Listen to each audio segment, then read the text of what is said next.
todos morrem mesmo. Comigo não seria diferente. Até pensei em como será o meu funeral. Eu mesmo tenho que organizar. Tô maluco? Você não vai morrer. Aquele médico deve estar louco. Eu tipo o ia entregar no médico. Ele estudou mais que a gente e sabe quando a pessoa vai morrer só por alguns papéis, viu? Agora se arrume, pois hoje à tarde viemos à agência funerária. Quem vai morrer? Ah, chegou aquela que nunca vai morrer! Ah, não comece. Ninguém morreu aqui. Mas vai morrer. Eu fui contemplado no consórcio. Seja o próximo a morrer. Com direito a buffet no funeral e disse em latim. Quem disse que a senhora foi convidada? Ô, Osvaldo, claro que minha mãe vai ao seu funeral.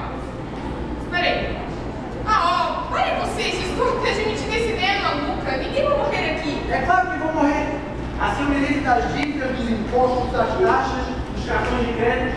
Aliás, se alguém me ligar oferecendo um cartão de crédito, eu devo dizer que eu morri.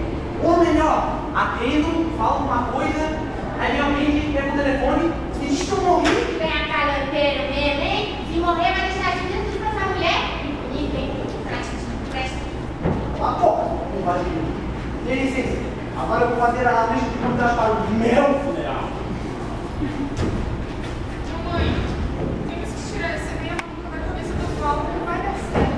Deixa, minha filha. Isso daí é caso de mãe, não quer pra parte não. Deixa, vai fazer papel esse, cara. Só pretensão, que vai tudo que é feito aqui. Fica de boa, não tem nada. Se eles cometeram a loucura de comprar um chassi, um caixão e utilizaram por isso não vai dar certo. Pronto. Já fiz a lista de convidados. Agora é só distribuir os convites e cobrar a presença. Vai exigir presentes. Não chame a senhora para a aparição do meu funeral.